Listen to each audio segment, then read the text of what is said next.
What's up, guys? I am live this week for this week's episode, taking a break from a guest. I actually love doing these. So what I want to talk about is some relevant news that I think pertains to the situation going on with the markets kind of fluctuating right now.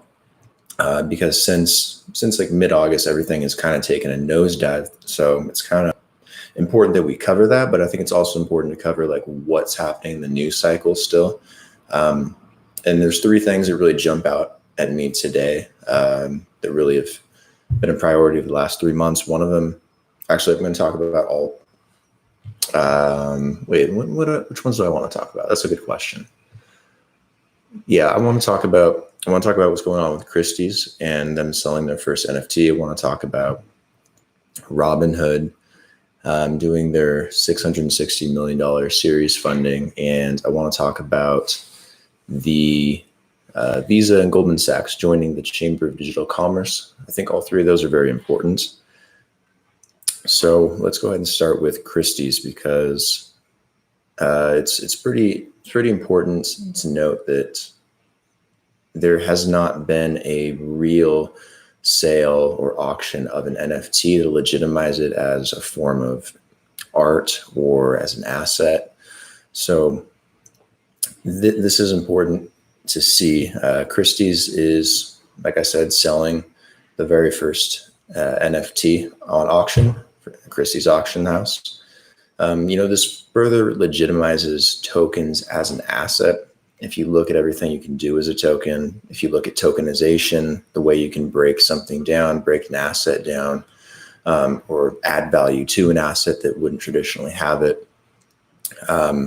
Whether you're looking at digital art in this scenario with NFTs, or you're looking at virtual land and CryptoVoxels, Decentraland, Somnium Space, whatever it may be in terms of tokens, having someone as legitimate as Christie's offer and sell on auction an NFT is really promotional for the space, really helps legitimize for the first time tokens as an asset. And you'll see a lot more people want to jump into that and invest in that arena. So it's a great sign to see. We'll probably see more of that in the future. And you'll probably see a lot more money get poured into NFTs as people realize that, oh, hey, it has value in the real world and among other assets. The second thing I want to talk about was Robinhood's Series G funding for $660 million.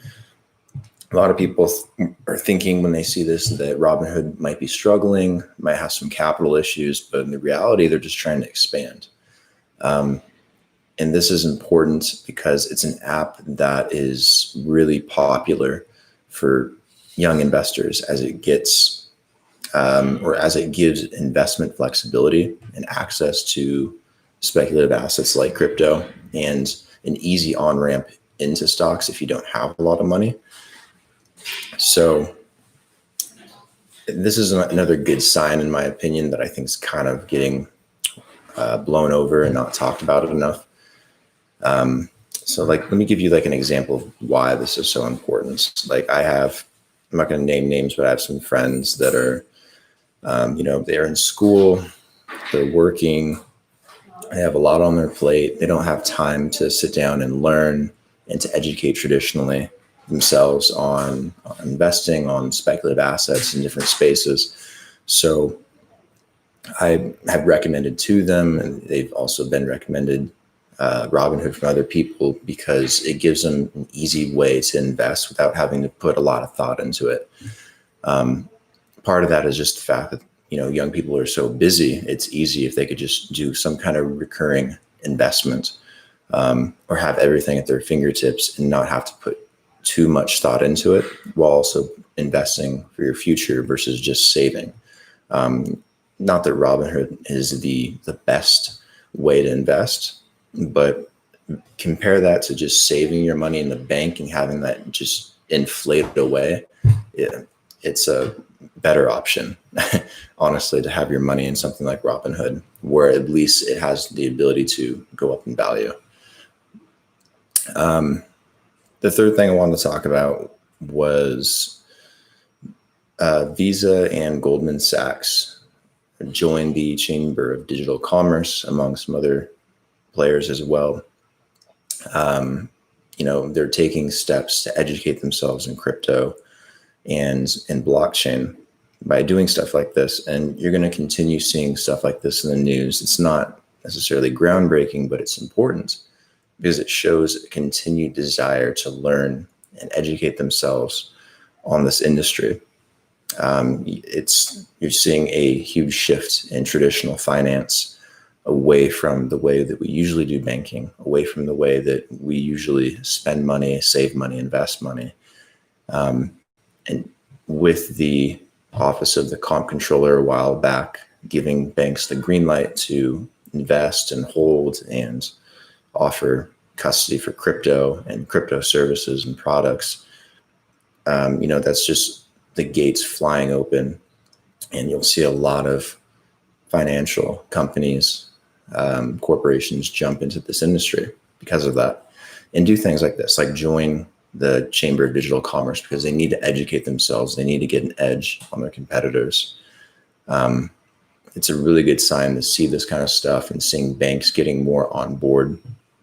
And just also touching on that, you'll probably see a lot more of these products coming out in 2021 as there is this educational gap.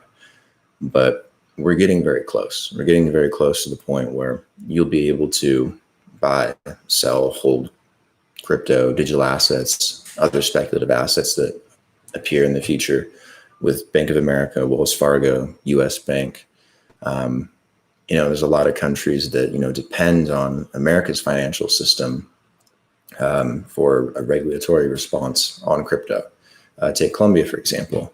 The Central Bank of Colombia really looks at Citibank in New York and tries to gauge what the U.S. banking system is doing to offer, Colombia too. So for crypto to be accepted by or enjoyed and liked by banks in Colombia and to offer services to Colombian citizens, they usually reflect off of what's happening in the U.S. So since that is legal and we have that green light, you'll likely see that change happening in Colombia as well, relatively soon over the next 2 years.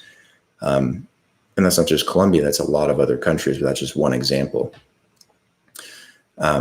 So stuff like this is really important. Keeping an eye on this in the news and seeing this happen gradually and recurring shows that there is growth and there is a desire for them to learn and educate themselves. So with that, with Robinhood, getting that big Series G funding, it will also encourage a lot of younger people to continue investing and investing into crypto in a really easy fashion right on their phone with very low fees and not having to worry about all the details like you used to on legacy exchanges. And then, Christie's selling the first NFT. It's more of a milestone type of deal. It's important for NFTs, and not just NFTs, but tokens in general, to get that kind of recognition as an asset. It's very, very important for this space to grow and to really mold into what we all hope it will.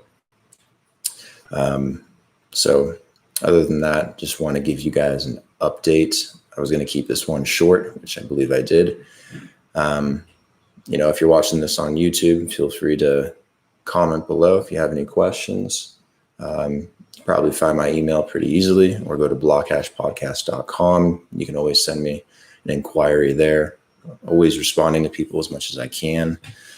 Love having conversations, and we'll do a lot more of these live ones. I would have had something far more scripted and detailed, but I just got back from Bogota and haven't had any time to really put together a really solid episode. So this one, I'm just kind of playing off ear, looking at the market and what's going on and seeing what's important, and then just kind of relaying that and sharing it with you guys. So hopefully this episode will suffice for you guys this week. And then next week, hopefully we'll have a guest on, still working on that. So stay tuned. If not, who knows, maybe we'll go live again. I enjoy doing these lives.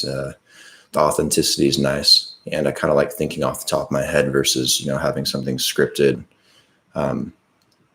I mean, going back and forth with the guests is always fun, but sometimes it's fun just to rattle off.